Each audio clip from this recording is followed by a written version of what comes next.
السلام عليكم ورحمة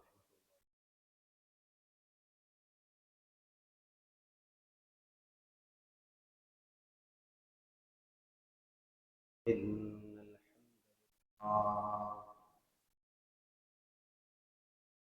الحمد لله نحمده ونستعينه ونستغفره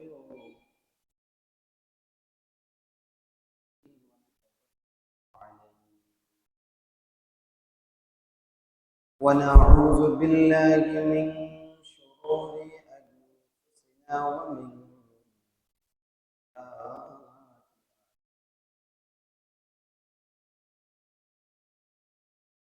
الله فلا مضل له ومن يضلله فلا أشهد أن لا إله إلا الله وحده أشهد أن سيدنا ومولانا عبده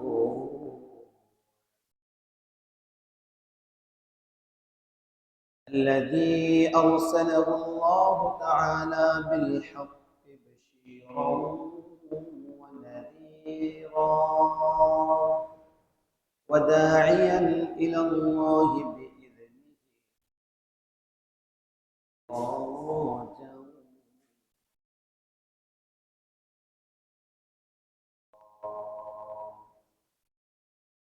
أما بعد فقد قال الله تعالى في كلامه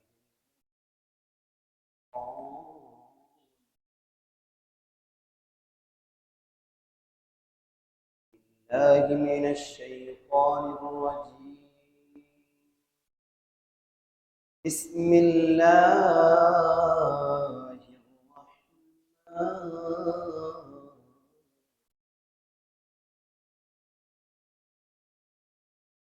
إن الله اشترى من المؤمنين أنفسهم وأموالهم بأن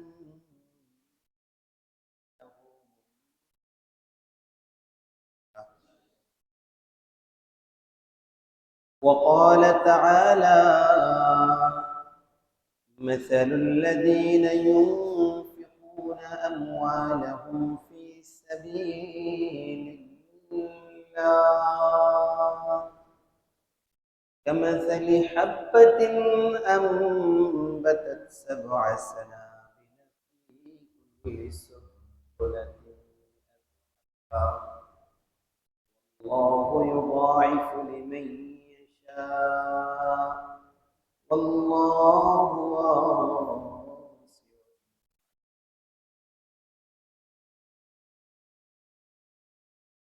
قال النبي صلى الله عليه وسلم الصدقة ترد البلاء.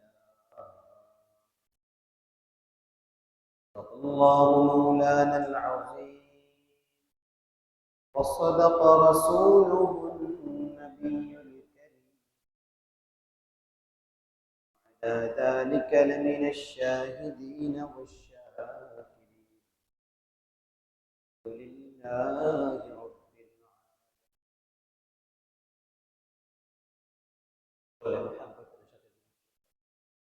اللهم صل على محمد وعلى آل كما صليت على إبراهيم وعلى آل إبراهيم إنك حميد.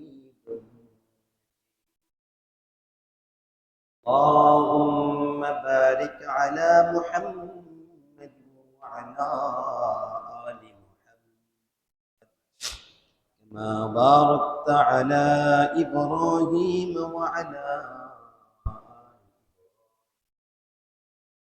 إنك حميد. সকলে ইস্তিগফার পাঠ করি। আস্তাগফিরুল্লাহ أستغفر الله أستغفر الله ربي من كل ذنب أتوب إليه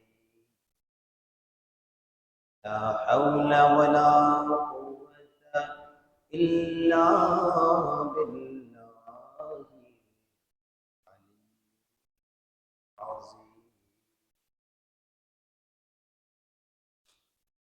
الحمد لله معزز محترم الله رب العالمين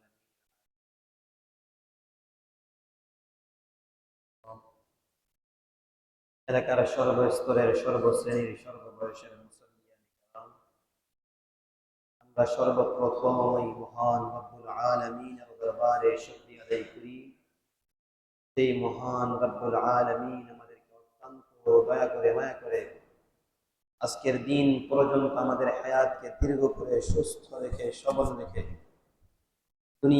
দুনিয়াবি সকল প্রকারের ঝামেলা থেকে মুক্ত করে মহান আল্লাহ রাব্বুল আলামিনের মহান হুকুম জুমার দিনে জুমার নামাজ আদায়ের উদ্দেশ্যে আল্লাহ রাব্বুল আলামিনের নিকট সবচাইতে প্রিয় স্থান আল্লাহর ঘর মসজিদে আসার তৌফিক দান করেছেন জন্য আমরা সকলের অন্তরের অন্তরস্থল থেকে শুকরিয়া আদায় করি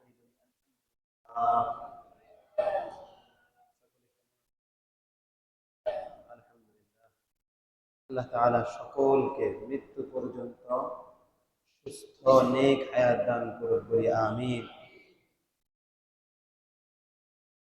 মানে উপস্থিতি আজকে হলো জুমার দিন সাপ্তাহিক ঈদের দিন জুমার দিন মানে সাপ্তাহিক ঈদ এই দিনে আল্লাহ রাব্বুল আলামিন চায় আল্লাহর সকল বান্দা যাতে একসাথ হয়ে সকলের সঙ্গে মুহাব্বত আদান প্রদান করবে ভালোবাসা বিনিময় করবে এই সমাজের ভিতরে অনেকগুলা মানুষ থাকবে কেউ চাকরির তাগিদে প্রত্যেকদিন জোহরের নামাজ মসজিদে পড়বে কেউ চৌমুহনীতে পড়বে কেউ সোনাপুর গিয়ে পড়বে আবার কেউ ব্যবসার খাতিরে মসজিদে আসতে পারবে না শুক্রবার ছাড়া অন্যান্য দিনে জোহরের নামাজ আসরের নামাজ বাড়িতে পড়বে ব্যবসায়িক প্রতিষ্ঠানে পড়বে কোথাও গেলে ওখানে পড়বে কিন্তু এই জুমার দিনে আল্লাহ চায় আল্লাহর বান্দারা তাদের চাকরি বাকরি ব্যবসা বাণিজ্য সব রকমের ব্যস্ততাকে উপেক্ষা করে আল্লাহর ঘর মসজিদে একত্রিত হয়ে আল্লাহর ইবাদত করবে ভালোবাসাও বিনিময় করবে বলেন না সুবহানাল্লাহ শুধুমাত্র আমরা ঈদের দিনে মুসাফা করে কোলাকুলি করি না আমরা শুধু ঈদের দিন কোলাকুলি করি ঈদের দিন ভালোবাসা বিনিময় করি মুহাব্বত শুধুমাত্র ঈদের দিন আমরা বিনিময় করি এই কবে রোজার ঈদ শেষ হলো সেই কবে রমজান গেল কোরবান গেল এতদিন হয়ে গেল এখনো অনেকের সঙ্গে আমার সালাম বিনিময় হলো না এখনো আমার অনেকের সঙ্গে মুসাফা হলো না এখনো আমার অনেকের সঙ্গে কোলাকুলি হলো না মুআনাকা হলো না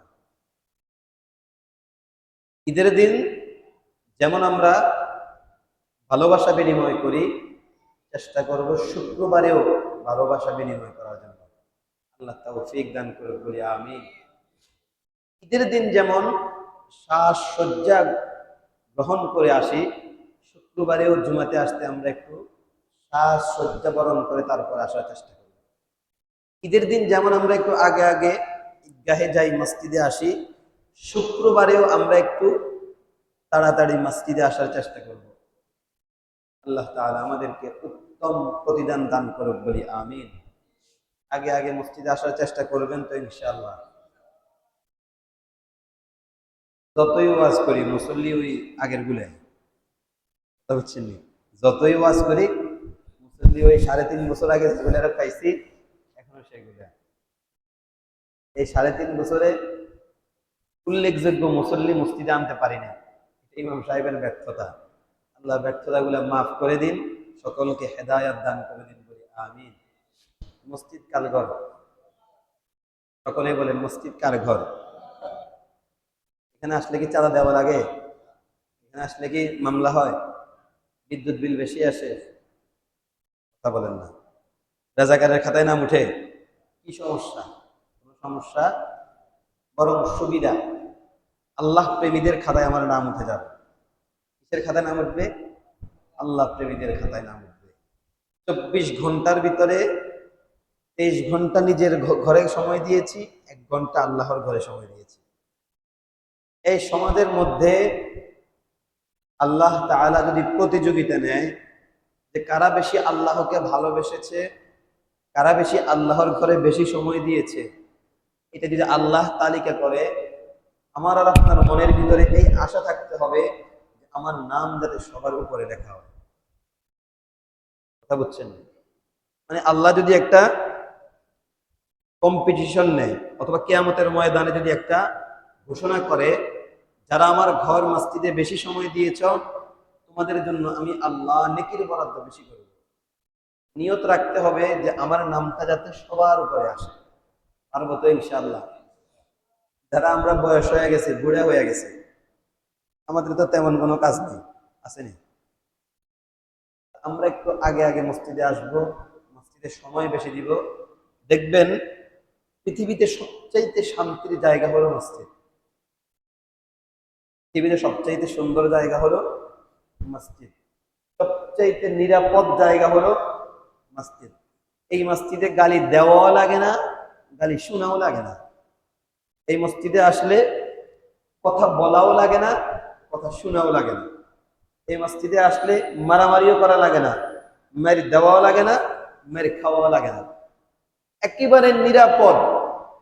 ব্যবসা বাণিজ্যের কোলাহল, রাজনীতিক বিদ্বেষ, পারিবারিক সংঘাত, সব কিছু থেকে মুক্ত আল্লাহর ঘর মসজিদ। এবং মসজিদে ঢোকার সময় পা দিয়ে ঢুকবেন যে আল্লাহুম্মা ইফতাহলি আবওয়াব রাহমাতিক। আমরা যারা মসজিদে আসছেন দোয়া করে ঢুকছেন, কে কে দোয়া করে ঢুকছেন? মসজিদ কার ঘর? আল্লাহর ঘরে ঢুকতে হলে আল্লাহর কিছু নিয়ম নীতি আছে। বিভিন্ন কার্যালয়ে ঢুকতে হলে এন্ট্রি করা লাগে, নিজের নামটা সিগনেচার দেওয়া লাগে। এমপি পরিষদে আসলাম, উপজেলা পরিষদে আমি ঢুকলাম, আমি যে ঢুকলাম, আমি যে বের হলাম, এখানে আমার নামটা এন্ট্রি করা লাগে, একটা স্বাক্ষর করা লাগে। নিয়ম নীতি আছে। কোথাও আমাকে আমার পুরোটা বডি স্ক্যান করা হয়। মেজদি সুপার মার্কেটে গেছেন আপনারা, ঢুকতে আপনি যেমন খুশি তেমন ঢুকতে পারবেন না, আপনাকে স্ক্যান করে ঢুকানো হবে। আপনাকে এই ঘরের প্রযোজ্য মনে করলে তারপরেই ঢুকতে দিবে। যে আপনার সাথে হুমকিজনক কোনো পদার্থ থাকে, কোনো বিষয় থাকে, কোনো জিনিস থাকে, আপনাকে ঢুকতে দিবে না।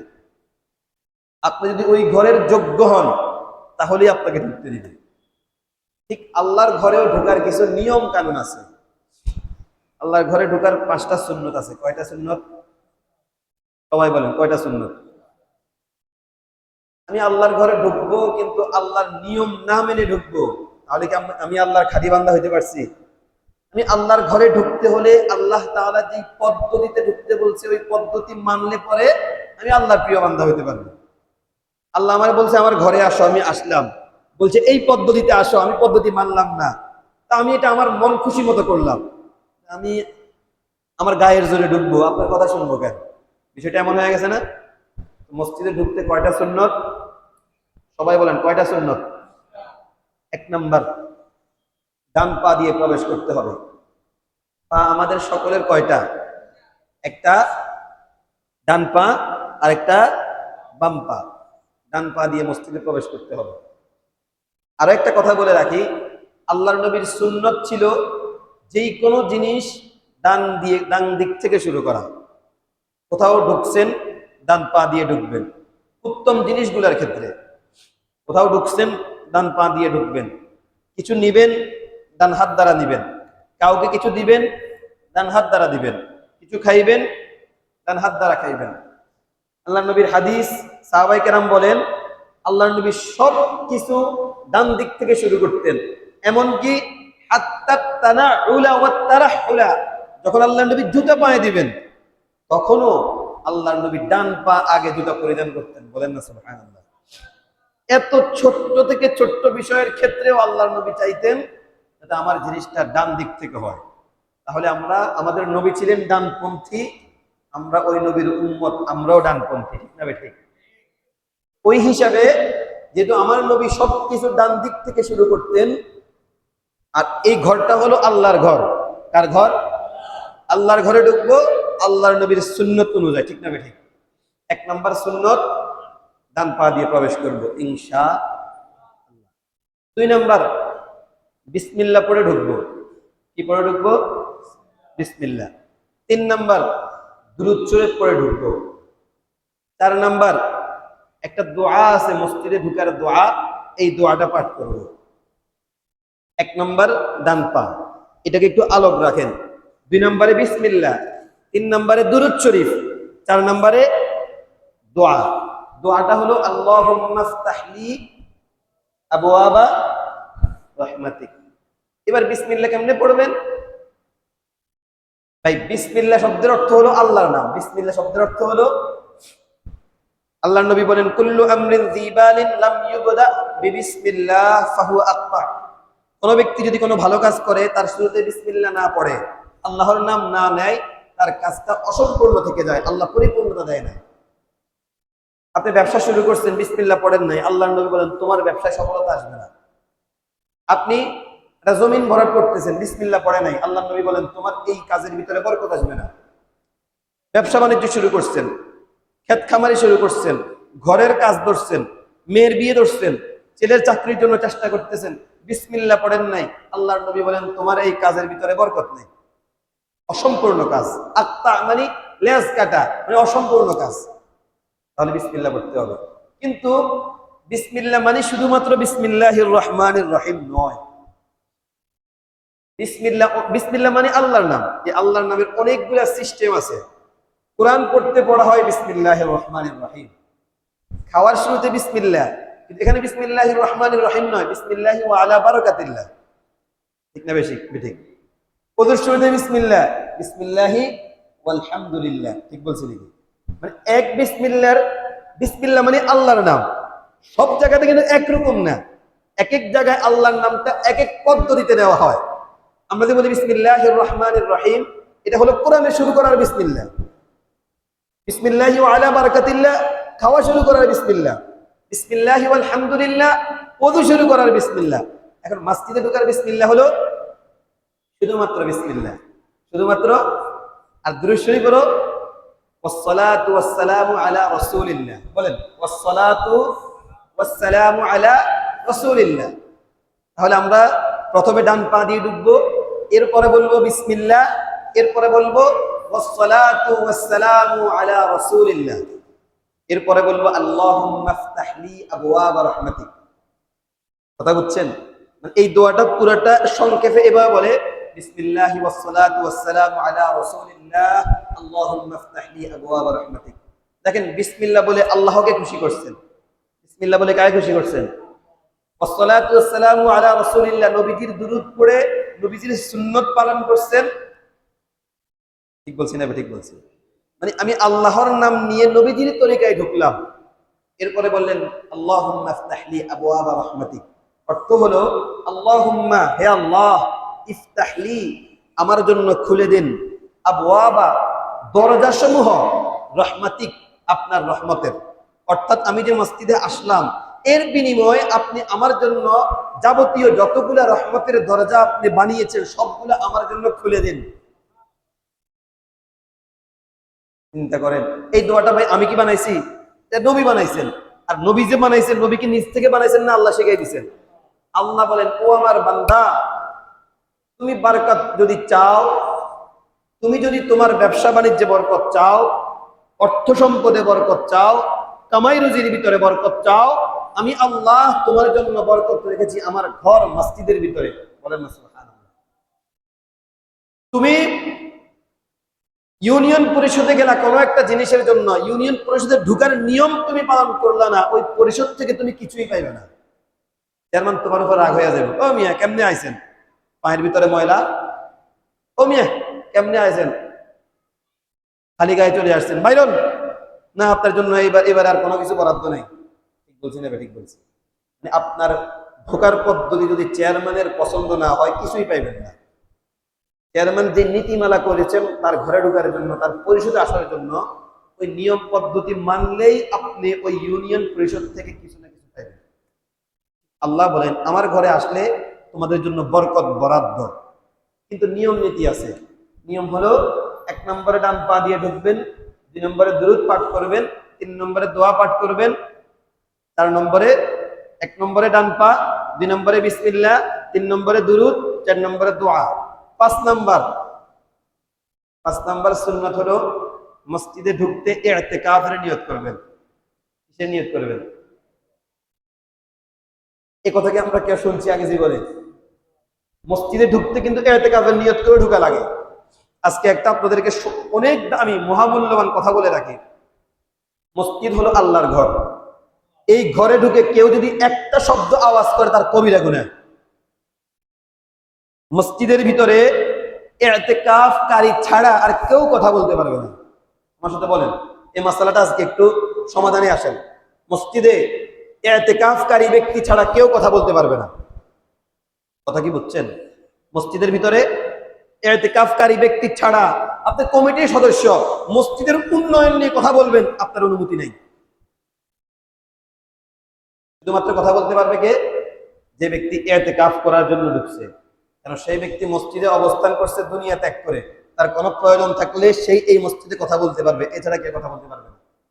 আমাদেরকে নবীজিদে ইতিকাফের নিয়মটা শিখিয়ে দিয়েছেন। এজন্য বান্দা হতে পারে তুমি কোনো প্রয়োজনে মসজিদে ঢুকে 2-1টা কথা বলতে পারো, যাতে তোমার কথা বলাটা হারাম না হয়ে যায়, গুনাহের কাজ না হয়ে যায়।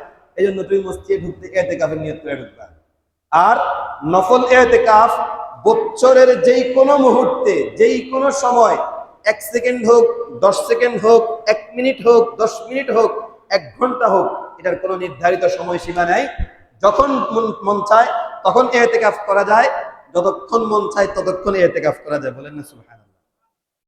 তাহলে মসজিদে ঢুকতে কয়টা সুন্নাত পাইছি? 1 নম্বরে কি করব? ডান পা দিয়ে ঢুকবো। খবরদার বাম পা দিয়ে ঢুকার কোনো দরকার। ডান পা দিয়ে ঢুকে শুধুমাত্র বাম পা দিয়ে ঢুকে ওয়াশরুমে। কারণ ওয়াশরুমটা আমাদের কাছে নিন্দনীয় একটা জায়গা, মূল্যহীন একটা জায়গা। এই জায়গার ভিতরে, বাথরুমের ভিতরে জিনবুত থাকে, শয়তান থাকে, ফিতনা ফাসাদের বিভিন্ন জিনিস থাকে। এই জন্য আল্লাহর নবী শিখিয়ে দিয়েছেন আল্লাহুম্মা ইন্নী আউযু বিকা মিনাল খুবুসি ওয়াল খাবায়েস। আল্লাহ আমি যে ওয়াশরুমে ঢুকছি, এই ওয়াশরুমের ভিতরে জিনবুত থাকে, আমাকে আপনি ওই জিনবুত থেকে পানাদান করেন। এই যে মিনাল খুবুস মানে পুরুষ জিন, আল্লাহ আপনি আমাকে পুরুষ জিনদের থেকে আমাকে হেফাজত করেন। ওয়াল খাবায়েস মানে মহিলা জিন। আমরা বলি না একটা ছেলের সঙ্গে ফরি আছে, বলে না? ফরি মানে কি? মহিলা জিনকে ফরি বলে, বুঝছেন নি? মহিলা জিনকে ফরি বলে, আর পুরুষ জিনকে আমরা জিন বলে থাকি, অথবা দৈত্য বলে থাকি, অথবা দানব বলে থাকি। দৈত্য বলেন, দানব বলেন, পরি বলেন, জিন বলেন, ভূত বলেন, ফিত্তুনি বলেন, সবগুলা একটাই জিন। সবগুলা কি? একটাই জিন। আর জিনদের মূল থাকার জায়গা, কেন্দ্র হলো বাথরুম। আপনি ওয়াশরুমে ঢুকছেন, প্রয়োজনের তাগিদে কখনো 1 মিনিট থাকা লাগে, কখনো 5 মিনিট থাকা লাগে, লাগে না? তো এই 5 মিনিট আপনি এমন একটা ছোট্ট ঘরের ভিতরে রয়েছেন যেখানে হাজার হাজার জিন বসবাস করে। এই জিনগুলো আপনার উপরে আসর করবে, এই জিনের অভ্যাসগুলো আপনার ভিতরে ঢুকে পড়বে, জিনগুলো আপনার মাথার উপরে ভর করবে। বহুত মহিলা অবজেকশন করে যে ওয়াশরুম থেকে বের হলে মাথা ব্যথা করে। বহুত মা বোন বলে যে ওয়াশরুম থেকে বের হলে মাথা ব্যথা করে, ওয়াশরুম থেকে বের হলে চেঞ্জ হারিয়ে ফেলে। অনেক বৃদ্ধরা ওয়াশরুম থেকে বের হলে আবল তাবল কথা বলে। অনেকে ওয়াশরুমে ঢুকলে মাথা ঘুরায়, পড়ে যাইতে লাগে। ঠিক বলছি না? ঠিক বলছি। আপনারা চিন্তা করে দেখিয়ে, কারণ ওয়াশরুমের ভিতরে সবগুলা জিন্নাতের বাসা। ঢুকছেন, জিন অদৃশ্যের কারণে দেখেন নাই। এমনও তো হতে পারে আপনার যে ফাস্টফুড ব্যাপী একটা ওয়াশরুম আছে, এটার ভিতরে 1 চুল পরিমাণ জায়গা খালি নাই যেখানে ভিতরে জিন নেই। এখন আপনি ঢুকার সঙ্গে সঙ্গে ওরা হয়তো বসে বসে কথা বলতেছে, ওরা হয়তো আড্ডা দিচ্ছে, ওরা ওদের কাজ করতেছে। আপনি ঢুকার কারণে ডিস্টার্ব হয়েছে না? এরা আপনার ক্ষতি করার চেষ্টা করতেছে, আপনার মাথার উপরে ভর করবে, আপনার মাথার ভিতরে ওয়াসওয়াসা দিবে। আল্লাযী ইউওয়াসবিসু ফি সুদুরিন নাস, সূরাতুন নাসের ভিতরে আল্লাহ বলেন মানুষের অন্তরে ওয়াসওয়াসা দেয়, মিনাল জিন্নাতি ওয়ান নাস। তার মধ্যে জিন জাতি মানুষের অন্তরে ওয়াসওয়াসা দেয়। অনেক মানুষ ওয়াশরুম থেকে বের হলে অসুস্থ বোধ করে, ওই জিনারা ভিতরে ওয়াসওয়াসা দেয়, বলে যে তোর মাথা ব্যথা করতেছে, এখন তোর হার্টের ভিতরে দুবদুবাইতেছে, এখন তোর হার্টবিট বেড়ে গেছে। এই ওয়াসওয়াসা কে দিছে? জিন দিল, কোরআন দ্বারা সাব্যস্ত। এই জন্য আমি ওয়াশরুমে ঢুকতে দোয়া করে ঢুকবো, আল্লাহর দরবারে ফানা চেয়ে ঢুকবো যে আল্লাহুম্মা ইন্নী আউযু বিকা মিনাল খুবুসি ওয়াল খাবায়েস। আল্লাহ, এই ওয়াশরুমের ভিতরে যতগুলো জিন্নাত আছে, মহিলা জিন, পুরুষ জিন, দৈত্য, দানব যা আছে, ওদের খারাপ প্রভাব থেকে, ওদের আসর থেকে আমাকে আল্লাহ আপনি হেফাজত করেন। আল্লাহর নবী বলেন, যে ব্যক্তি আল্লাহর নাম নিয়ে ওয়াশরুমে প্রবেশ করলো, যে ব্যক্তি দোয়া করে প্রবেশ করলো, তাকে পৃথিবীর কোন শক্তি কোনো ক্ষতি করতে পারবেন না। বলেন না সুবহানাল্লাহ। আর আমরা ওয়াশরুমে যাইতে মোবাইল নিয়ে যাই, কথা বলতে বলতে যাই। আল্লাহ হেফাজত করুন, বলি আমিন। ওয়াশরুমে নাকি আমরা বিড়ি নিয়ে যাই, আমরা বলি না বিড়ি খাই, কত খবিস, কত খবিস ওয়াশরুমের ভিতরে বিড়ি খায়। মজার ঘটনা বলি, নাতি ট্রেন চিনে না, নাতি ট্রেন চিনে না, কিন্তু শুনছে ট্রেনের অনেক সুবিধার কথা শুনছে। নাতি দাদারে জিজ্ঞাসা, দাদা আমি তো ট্রেনে উঠুন। নাতি আমি তো যাইতে পারুন না, কোমরে ব্যথা, হাঁটতে পারি না, তুই সোনাপুর রেল স্টেশনে গিয়া যে উঠবা। নাতি বলে, দাদা আমি তো জীবনে ট্রেন দেখি নাই, আমি তো জীবনে রেলগাড়ি দেখি নাই, কেমনে বুঝুন কোনটা ট্রেন? দেখবি উপরে ধোঁয়া উঠতেছে, নিচে পানি পড়তেছে। রেল লাইনের নাকি উপরে ধোঁয়া উড়ে। আগের যুগে যখন ওই কয়লার মাধ্যমে বিভিন্ন ইঞ্জিন চালিয়ে, এখন তো জ্বালানি দিয়া, তেল দিয়ে চালায়, বিভিন্ন আপডেট জিনিস। আগের যুগে রেলগুলা কয়লার মাধ্যমে ইঞ্জিন চালাইতো, তা আবার এটার বিষাক্ত পানিগুলা নিচ দিয়ে বের হইয়া পড়তো। দাদা শিখাইলো, উপরে ধোঁয়া উঠে নিচে পানি পড়ে, এই জিনিসটার নাম ট্রেন, তুই দেখলে লাভ দিয়ে উঠে পড়বি। নাতি আসছে, দেখে যে কোথাও দেখা যাইতেছে না। আল্লাহর হুকুম, আল্লাহর এক বান্দা বিড়ি খাইতে খাইতে রাস্তার পাশে প্রস্রাব করতে বসছে। এক বান্দা বিড়ি খাইতে খাইতে রাস্তার পাশে প্রস্রাব করতে বলছে, প্রস্রাব করতে বসছে। নাতি দেখতেছে নিচে দিয়ে পানি পড়তেছে আর উপরে দিয়ে ধোঁয়া উঠতেছে, লাভ দিয়ে ওই ব্যক্তির ঘাড়ের উপরে উঠে বলছে, সোজা কমলাপুর রেল স্টেশন, কোথাও দাঁড়াবি না। এই লোক বলে, নাম, তুই কেন উঠছিস? ও কোনো কথা চলবে না, একদম ডাইরেক্ট কমলাপুর রেল স্টেশন। কোথায়? এরা কোথাও থামতে পারবি না। আল্লাহ তাআলা আমাদেরকে হেফাজত করুন। যদিও ঘটনার কোনো সত্যতা নাই, যদিও ঘটনাটা হাসি পাইছে, কিন্তু শিক্ষণীয় বিষয় হলো, আমাদের অনেক মানুষ হাতে বিড়ি চলতেছে, নিচে দিয়ে কাম সারতেছে, আছে না নাই? উন্নত কান্ট্রিগুলার ভদ্রলোকরা তো মনে করে এত সময়ের প্রতি এত গুরুত্বশীল, ওয়াশরুমের 5 মিনিট সময় নষ্ট করবে না। এই জন্য সকালবেলা খবরের কাগজ নিয়ে, পত্রিকা নিয়ে ওয়াশরুমে যায়, পত্রিকা পড়তে পড়তে ওয়াশরুমের কাজটা সারে। বলেন না নাউজুবিল্লাহ। এই সময়টা হলো জিনভূতের আড্ডাখানা, এই জায়গাটা হলো জিনভূতের আড্ডাখানা। এখানের ভিতরে আমি আল্লাহর কাছে পানা চাইবো, যত দ্রুত সম্ভব ওয়াশরুম থেকে বেরিয়ে পড়বো। না, সেই তো প্রস্তুতি নিয়ে গেল, আমি এখানে 10 মিনিট থাকুম। অন্তত ইনকেলাব, আমার দেশ, প্রথম আলো, উল্লেখযোগ্য 2-3টা পত্রিকার হেডলাইন গুলো তো করতে হবে ওয়াশরুমে বসে বসে। আরো আশ্চর্যের বিষয় হলো নাকি কফি নিয়েও ঢুকে। কি নিয়ে ঢুকে? কফি নিয়ে ঢুকে। কফি চিনছেন নি?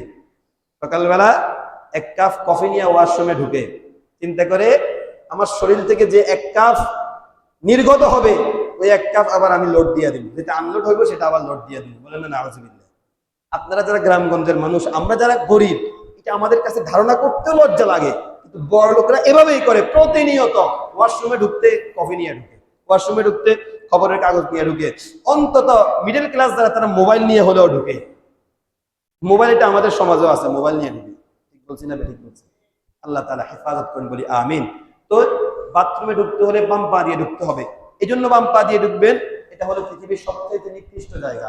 এখানে জিনভূতের আড্ডাখানা, এখানে ময়লা ফেলানো হয়, এখানে খারাপ জিনিস থাকে। এই জন্য আমি বাম পা দিয়ে ঢুকবো। এই ছাড়া যত জায়গা আছে, মসজিদ, আমার ঘর, আমার ব্যবসা প্রতিষ্ঠান, যেই কোনো জায়গায় ডান পা দিয়ে ঢুকবো এবং দোয়া করে ঢুকবো। পারবো তো ইনশাআল্লাহ? তাহলে মসজিদের সুন্নত আমরা কয়টা পাইছি? 5টা। 1 নম্বরে ডান পা দিয়ে ঢুকবো। 1 নম্বরে কেন ডান পা দিয়ে ঢুকবো? আমার নবী ডানপন্থী ছিলেন, আমরাও ডানপন্থী, এবং মসজিদের নিয়ম হলো ডান পা দিয়ে ঢুকা।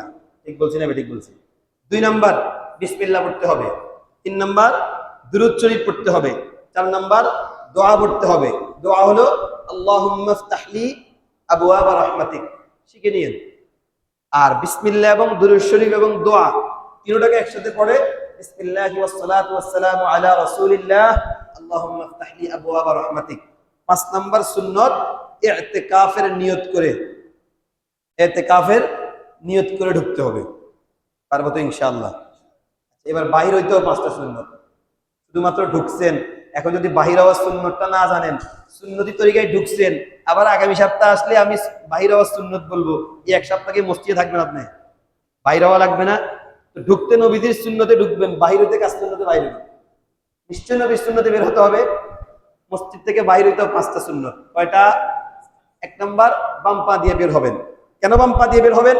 মসজিদের তুলনায় মসজিদের বাহিরের জায়গা আমার কাছে উন্নত, অনুন্নত ব্যবধানে মসজিদ আমার কাছে উন্নত, মসজিদ আমার কাছে দামি, মসজিদের বাহিরের অংশ আমার কাছে অত দামি না। এই জন্য আমি ভালো জায়গা ছেড়ে খারাপ জায়গার দিকে যাচ্ছি, এই জন্য সর্বপ্রথম বাম পা বাড়াবো।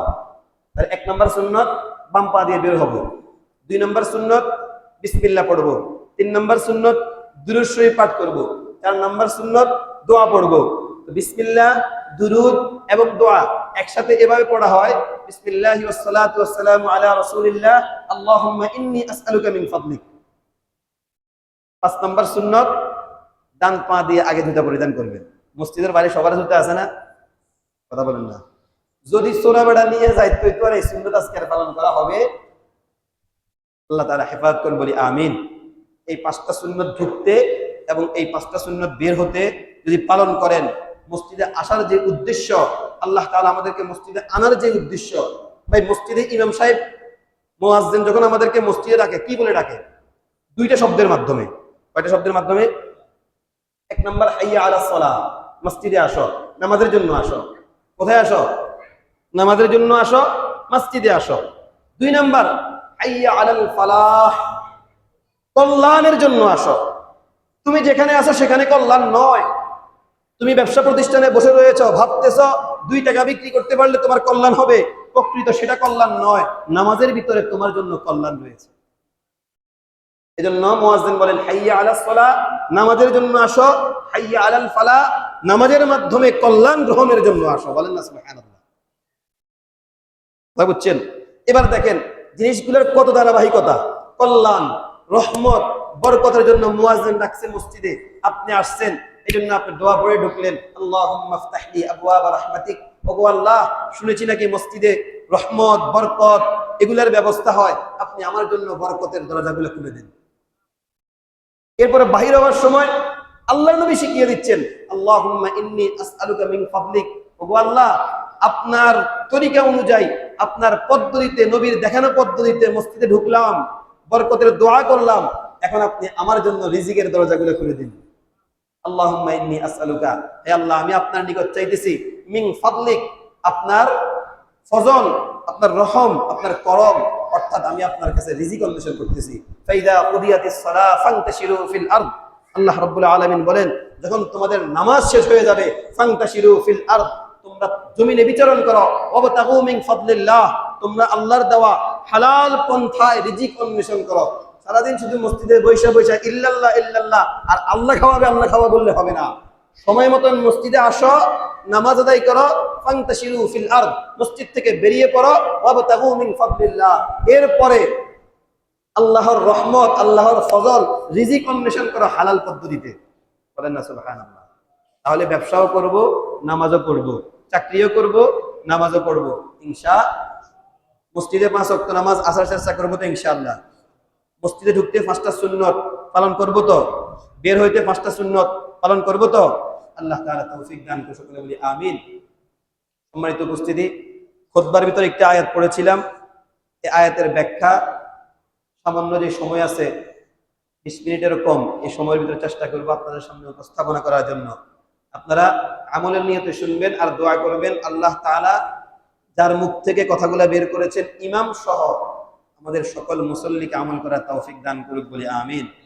ইমাম সাহেব, আলোচক যারা আছেন, ধর্মীয় আলোচক, ওয়াইজ যারা ওয়াজ করে, দুনিয়া বিমুখতার ওয়াজ করে, দুনিয়া থেকে মুখ ফিরিয়ে নাও, দুনিয়া অন্বেষণ করো না, আল্লাহর দিকে ছুটো, জান্নাতের দিকে ছুটো, দুনিয়া বিমুখতার ওয়াজ করে মাহফিল শেষে 50,000 টাকা নিয়ে যায়, আছে না নাই?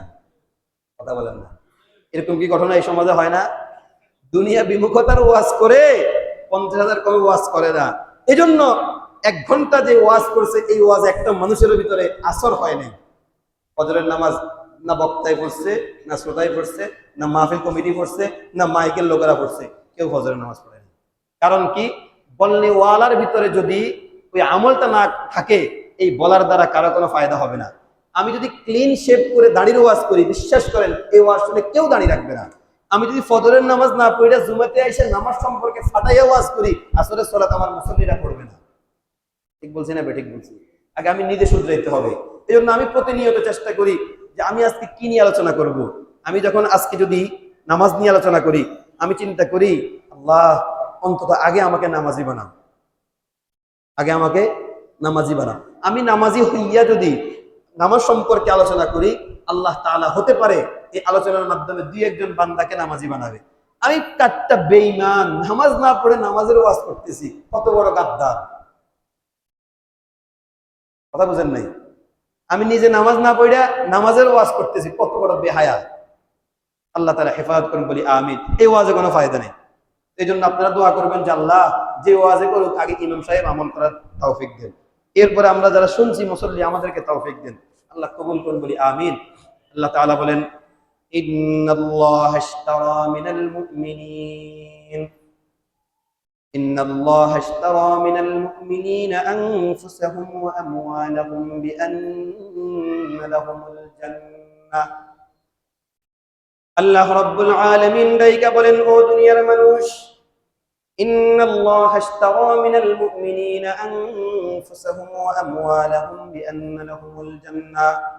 এই পৃথিবীতে যতগুলা মানুষ এই পৃথিবীর বুকে আগমন করছে, তার মধ্য থেকে বিশেষ মানুষ হলো যারা আল্লাহর উপরে ঈমান আনছে, মুমিন।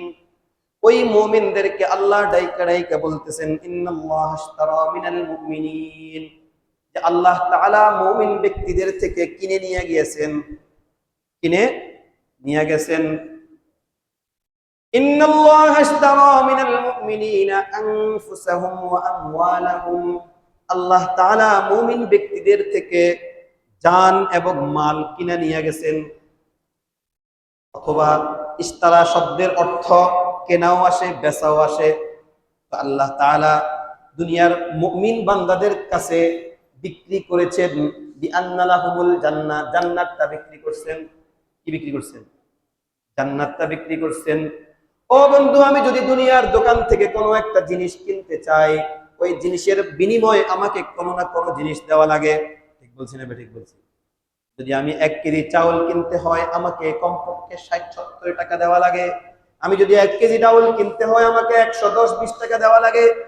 ঠিক আল্লাহ রাব্বুল আলামিন বলেন, আমি দুনিয়ার মুমিনদের থেকে মুমিনদের কাছে আমি আমার বানানো জান্নাতটা বিক্রি কইরা দিছি। কয়টা জিনিসের বিনিময়? 2টা জিনিসের বিনিময়। 1 নাম্বার হলো তাদের জান, 2 নাম্বার হলো তাদের মাল। 1 নাম্বার মুমিনদের জান, 2 নাম্বার মুমিনদের মাল। মুমিনদের জান এবং মুমিনদের মালের বিনিময়ে আমি আল্লাহর বানানো সবচাইতে উত্তম জায়গা জান্নাতটা বিক্রি করে দিয়েছি। 2 মিনিট জান্নাতের বর্ণনা শুনি। কিয়ামতের দিন যখন আমি আর আপনি ওয়ানুফিখা ফিস-সূর, হযরতে ইসরাফিল যখন সিংহা ফুৎকার দিবে, আল্লাহ রাব্বুল আলামিন বলেন আদম থেকে নিয়ে পৃথিবীর সর্বশেষ মানুষ, যতগুলা মানুষ মারা গেছে সবগুলো আবার উঠে যাবে। সবগুলো আবার, চিন্তা করেন, এই যে আমি আর এখানে বসে আছি মসজিদের মিম্বরে, আজ থেকে 5000 বছর আগে এটা কি ছিল ভাই?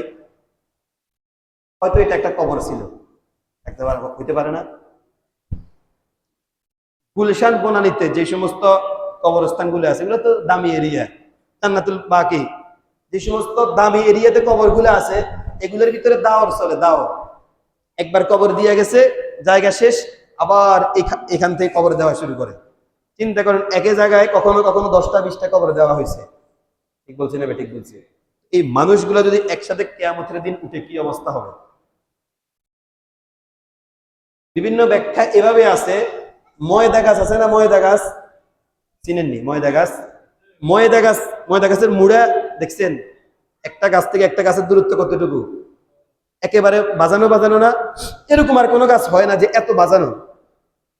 কিয়ামতের দিন যখন ইসরাফিল সিংহা ফুৎকার দিবে, জমিন থেকে মানুষগুলা উঠবে, একটা শরীরের সঙ্গে একটা শরীর এভাবে লাগানো থাকবে। ওই দিন আল্লাহ রাব্বুল আলামিন দুইটা বিভাগে মানুষদেরকে ভাগ করবে, ফারীকুম ফিল জান্নাতি ওয়া ফারীকুম ফিস সাঈর। একদল হবে জান্নাতি, আরেক দল হবে জাহান্নামী। একদল হবে জান্নাতি, আরেক দল হবে জাহান্নামী। জাহান্নামের আলোচনা আজকে করব না, শুধুমাত্র জান্নাতীদের কথা বলি। আল্লাহ রাব্বুল আলামিন বলেন, ওয়াসিকাল্লাযীনা তাকাউ রাব্বাহুম ইলাল জান্নাতি যুমারা।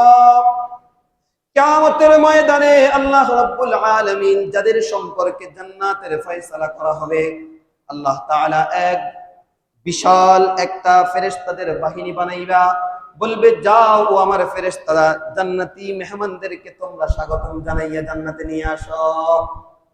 জান্নাতের ফেরেশতারা আইসা আহলান সাহলান মারহাবান, শুভেচ্ছার স্বাগতম বলে আমাকে স্বাগতম জানিয়া জান্নাতের দিকে নিয়ে যাইবে। জান্নাতে যাওয়ার পরে আমাকে সর্বপ্রথম একটা চেয়ারের ভিতরে বসতে দিবে। কিসের ভিতরে? আলা সুরুরিম মাউদুনা মুত্তাকিইনা আলাইহা মুতাকাবিলিন। আল্লাহ রাব্বুল আলামিন বলেন, ও দুনিয়ার মানুষ, দুনিয়াতে একটা চেয়ারের জন্য কত মারামারি, কত আছে না? একটা চেয়ারের জন্য কত কিছু, সবকিছু বললে তো আবার সমস্যা।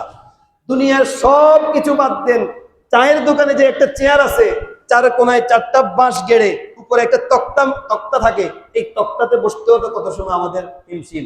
এই তক্তায় বসলে আর কেউ উঠতে চায় না, দোকানদার রাগ হয়ে যায়, তার কতক্ষণ বসে বসে তুমি গপসপ মারবা, এবার একটু যাও, নতুন কাস্টমার বসাই।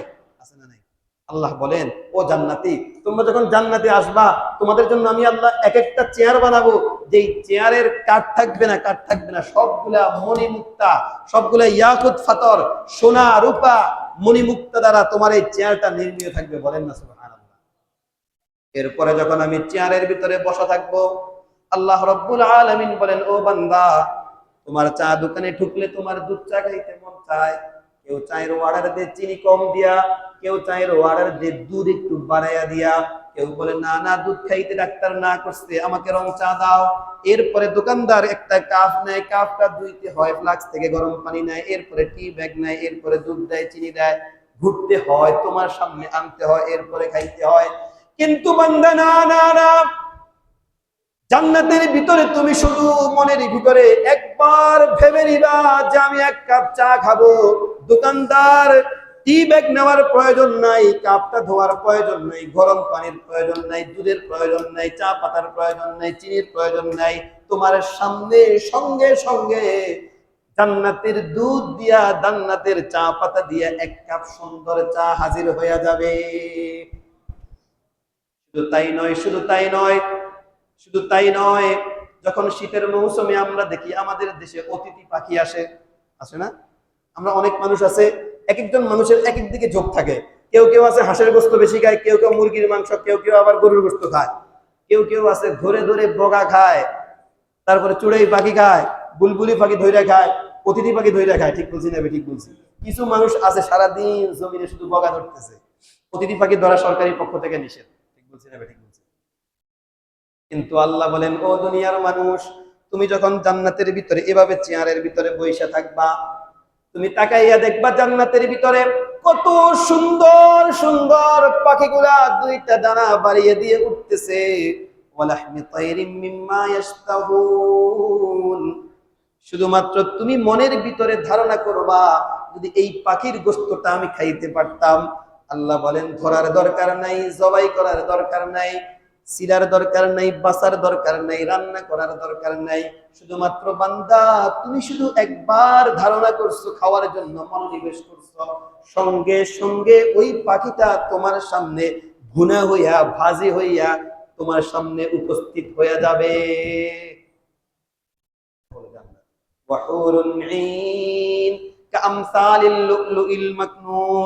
তোমার সেবা যত্ন করার জন্য তোমার জন্য আল্লাহ তাআলা কিছু হুরের ব্যবস্থা করবে, কিছু জান্নাতি রমণীর ব্যবস্থা করবে। ওই রমণীগুলা এত সুন্দর হবে যে তাদের শরীরের ভিতরে রক্ত চলাচল করতেছে, সেটাও তুমি দেখতে পাইবা।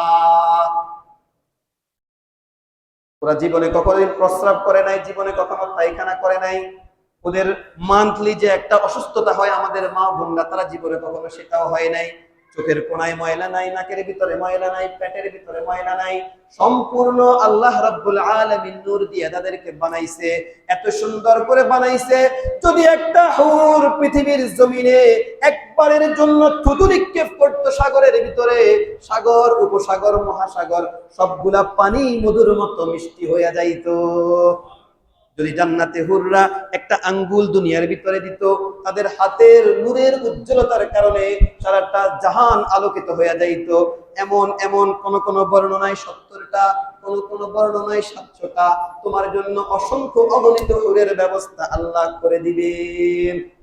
আর মিয়া, দুনিয়াতে যে গার্লফ্রেন্ডের জন্য তুমি ফ্যামিলির সঙ্গে মারামারি করো, সে দৈনিক 3 বার ওয়াশরুমে যায়। বলছি না ঠিক বলছি? তার ফিগারটা দেখতে তোমার কাছে কত ভালো লাগে, তার ফ্যাটের ভিতরে কতগুলো ময়লা নিয়ে রাস্তায় চলাচল করতেছে। নাক দিয়ে ময়লা পড়ে, কান দিয়ে ময়লা বের হয়, চোখ দিয়ে ময়লা পড়ে। মাসে তো কয়েকটা দিন আছে এত ময়লা যুক্ত হয়। আল্লাহর নবী বলেন, আল্লাহ তাআলা বলেন, ইয়াসআলুনাকা আনিল মাহিদ কুল হুয়া আযা। এটা একেবারে খারাপ, এটা একেবারে একেবারে অনেক নিচু একটা জিনিস। এরপরেও তুমি এই মেয়ের জন্য এত পাগল। আর জান্নাতে যেই সমস্ত রমণী আল্লাহ তাআলা তোমাকে আর আমাকে দান করবেন, ওই রমণীগুলার ভিতরে জীবনে কোনোদিন একটা ময়লা পড়ে নাই, জীবনে অসুস্থ হয় নাই, চোখের কোণায় কোনো ময়লা নাই, নাকের ভিতরে ময়লা নাই, পেটের ভিতরে ময়লা নাই। এত সুন্দর, এত সুন্দর, এত সুন্দর। তাদের শরীরের ভিতরে যে রক্ত চলাচল করবে সেটাও তুমি সচক্ষে দেখতে পারবা। বলেন না সুবহানাল্লাহ। খাইতে মন চাইছেন, সকালবেলা খানা খাইবেন, সামনে দস্তরখান বিছানো, 500 রকম, 700 রকম, 70 রকম, 70,000 রকম, কত বর্ণনা, কতগুলা প্লেট আপনার সামনে সাজানো হবে। বিশ্বাস করেন, একটা প্লেটের ভিতরে যদি ভাত রাখা হয়, আমাকে যদি 1 মণ চাউলের ভাত রান্না করে, 1 মণ চাউল, 1 মণ চাউলের ভাত একই স্বাদ, ঠিক বলছি না? 1 মণ চাউল যদি রান্না করা হয়, সবগুলা ভাতের স্বাদ আলাদা নাকি একই রকম? একই রকম না? কিন্তু জান্নাতের ভিতরে 1 প্লেট যদি ভাত দেওয়া হয়, 1 লোকমা খাইছেন 1 স্বাদ, এই স্বাদ আর আপনি জীবনে পাইবেন না।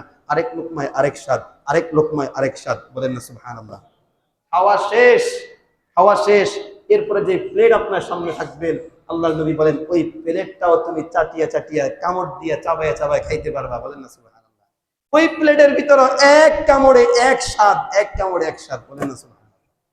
আমরা যে কোন আইসক্রিম খাই, কোন আইসক্রিম, আইসক্রিম যে কোনের ভিতরে থাকে, আইসক্রিম শেষ হলে দেখবেন ওই কোনটাও খাওয়া যায়, ঠিক বলছি না?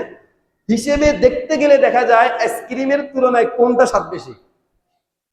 আল্লাহর নবী বলেন এভাবে জান্নাতে যে পাত্রের ভিতরে, যে পেয়ালার ভিতরে, যে গ্লাসের ভিতরে, যে জগের ভিতরে তোমাকে খাবার দেওয়া হবে, পানি দেওয়া হবে, ওই পাত্রটাই তুমি খাইতে পারবা।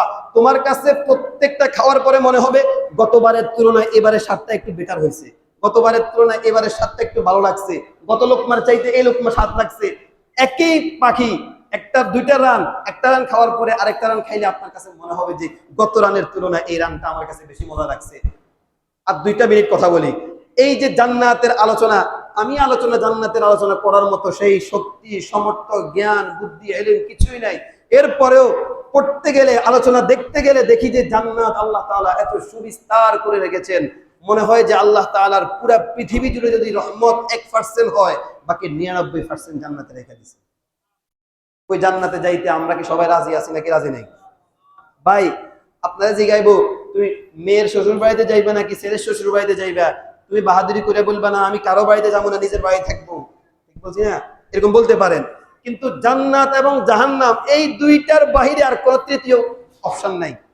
ছেলের শ্বশুর বাড়িতেও যাইলাম না, মেয়ের শ্বশুর বাড়িতেও যাইলাম না, দুটো জায়গায় দাবাত, একটাই যাইলে আরেক ব্যয় নারাজ হয়ে যাইবো, এই জন্য বাড়িতেই থাকুন, এই সুযোগ জান্নাতে পরকালে নাই। হয় জান্নাত না হয় জাহান্নাম। জান্নাত যেমন শান্তির জায়গা, সেখানে গেলে শান্তি আর শান্তি, তোমার বিলাসিতা আর বিলাসিতা, ওইখানে যদি না যাইতে পারি তাহলে জাহান্নাম, যেটার শাস্তি ভোগ করা, 1 সেকেন্ডের কষ্ট সহ্য করা আমাদের পক্ষে সম্ভব না।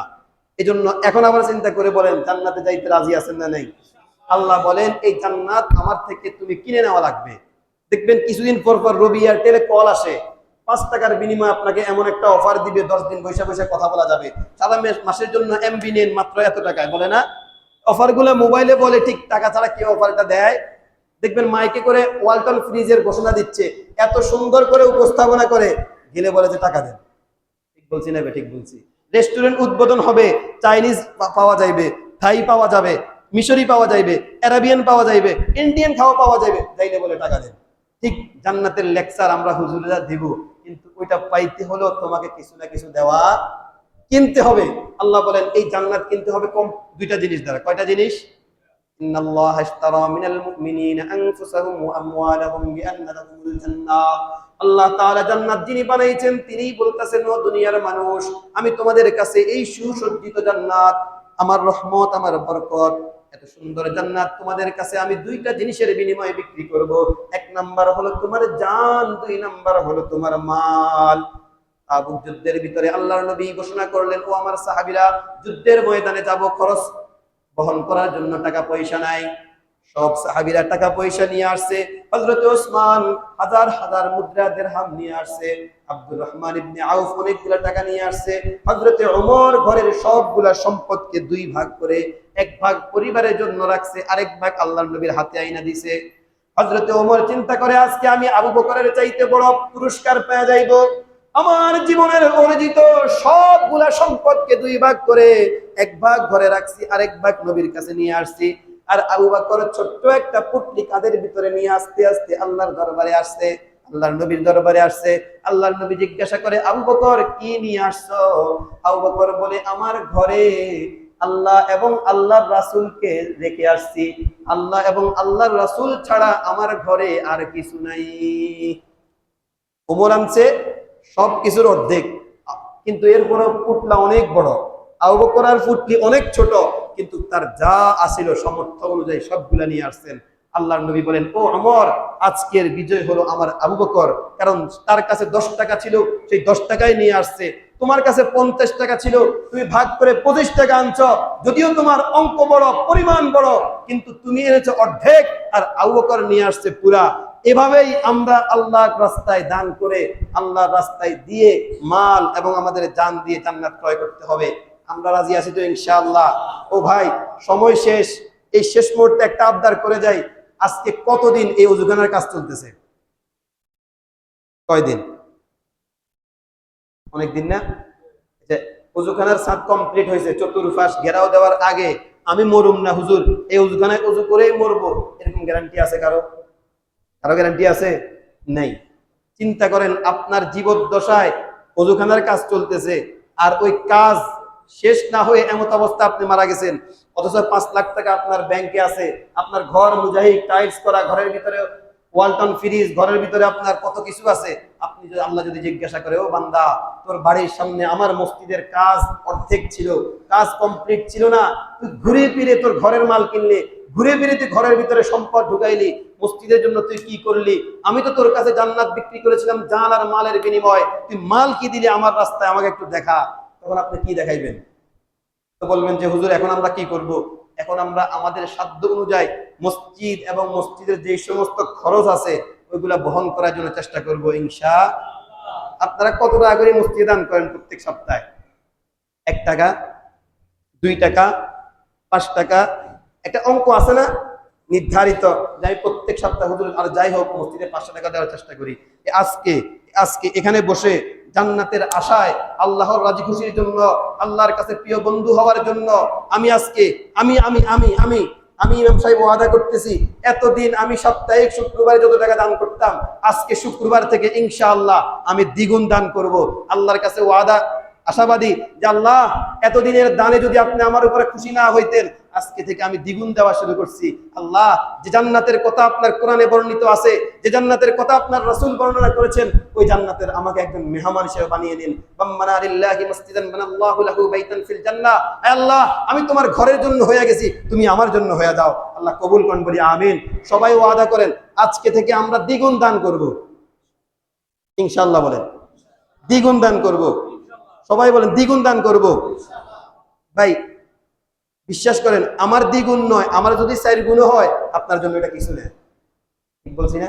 এখানে অনেক মানুষ আছেন, আপনি যদি বিবেক খরচ করে, আপনি আপনার ঘরের জন্য কি পরিমাণ খরচ করছেন আর আল্লাহর ঘরের জন্য কি পরিমাণ দান করছেন, যদি নিজের বিবেককে প্রশ্ন করেন, আর যদি বিবেকের দরজা খুলে যায়, এরকম অজুখানা 5টা করা আমাদের জন্য কোনো বিষয় না। এখানে অনেক পয়সাওয়ালা, আল্লাহ তাআলা সম্পদ দিছে, ওই সম্পদশালী ব্যক্তিদেরকে আমি চিনি। আমার কাছে রিপোর্ট আছে, আল্লাহ তাআলা আপনাদেরকে যেমন মাল দিয়েছেন, যেমন ধন দিয়েছেন, আপনাদেরকে তেমন মনও দেন। যেমন করে দুনিয়াতে আপনাদেরকে আল্লাহ বাদশা বানিয়েছেন, আখিরাতে আপনাদেরকে আল্লাহ বাদশা বানান। সকলে বলি আমিন। যেমন দুনিয়াতে আপনাদেরকে আল্লাহ ঘরওয়ালা বানিয়েছেন, আল্লাহ তাআলা আপনাদেরকে আখিরাতেও ঘরওয়ালা বানান। যেমন দুনিয়াতে শান শওকতে আপনাদেরকে রাখতেছেন, আখিরাতেও রাখুন। আপনারা আল্লাহর ঘরের জন্য খেয়াল করুন, আল্লাহ তাআলা আপনাদের ঘরের জন্য খেয়াল করব। আল্লাহ তাআলা আমাদের সবাইকে আল্লাহর ঘর মসজিদ এবং দ্বীনের জন্য মন খুলে দুই হাত তুলে দান করার মতো তৌফিক দান করুন। সকলে বলি আমিন। ওয়া আখিরু দাওয়ানা আনিল হামদুলিল্লাহি রাব্বিল আলামিন। যারা সুন্নাত পড়েন নাই, সুন্নাতটা পড়ে নিন।